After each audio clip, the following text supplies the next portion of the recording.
We don't need the news to tell us that software engineering is in trouble. We see it at our jobs. A year ago, AI felt like a superpower. Look at all I can get done. I love building. Now, it feels different. If it's this easy to write code, how many engineers does my team actually need? Now, we've seen layoffs before, the dot-com crash, the financial crisis, but those were different. They happened because demand for software collapsed. Our value has always been how rare our ability to implement is. That rarity was why we earned a good salary. But AI has permanently changed that. I've been an engineer for over a decade, and I've even worked in AI research, but I still can't predict how this all plays out. Honestly, I'm a little scared. But I can see a way through. When writing code stops being the bottleneck, something else becomes that scarce skill. The engineers who master that are the ones who will stay essential. So what's the new bottleneck? Well, it's not what most engineers are focused on. Right now, I'm working on a feature that should have already been shipped. After a week of debugging, it turns out the dependency that every platform built 4 years ago was never built on mine. That false assumption is why I'm behind schedule. We groom and we plan, but requirements, they've always been secondary to the building. This isn't NASA. A general idea has always been enough. Not anymore. Finding exactly what needs to be done is now the primary skill. That precise clarity is what your company still needs. So if ambiguity has now become the main problem, then who becomes indispensable? What kind of engineer becomes more valuable in this shift? Increasing your velocity is important, but you need to start mastering creating clarity. During your meetings with product management, don't hang back, get more engaged, ask more questions until you drive down to the fine details, the edge cases, as many as you can possibly find.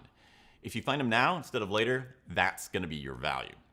In Slack and Jira threads, again, be as exhaustive as you can. Investigate more of what the previous situation is and be confirmed about what the desired outcome is until you can bridge that better instead of just having a vague idea.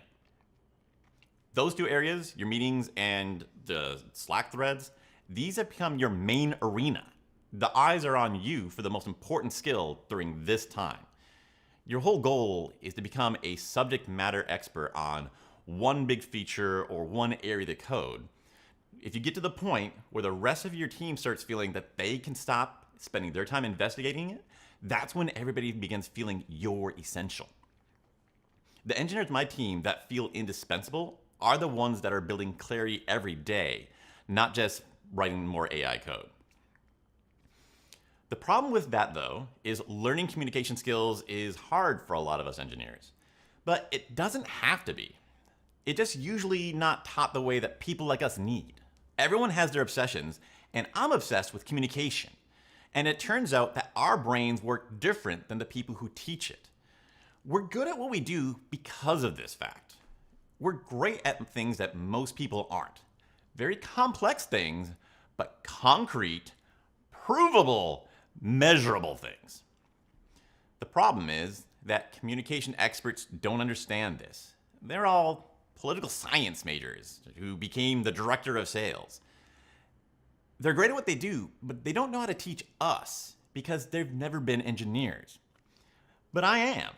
Ever since the pandemic, I've been spending my nights and weekends studying the lessons and training my communication skills. And it turns out that there is a lot of gold there for us.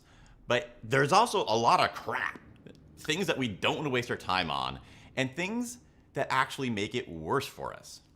For example, storytelling.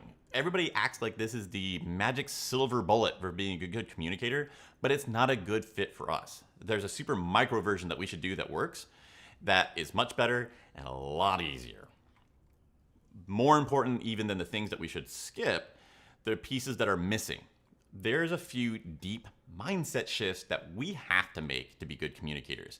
And nobody teaches them because nobody else had to make those mindset shifts. Big example, we tend to explain everything in complete detail.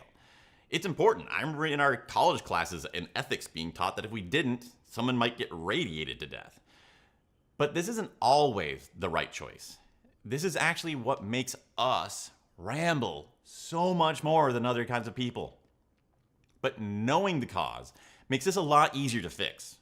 So there are concrete communication skills that actually feel right to us, and logical ways to learn them. This new skill that you need for your career, you can do it, and you can do it well. Now in this next video, I'm going to show you the top 3 communication skills that create clarity for your team and keep you essential through all of this.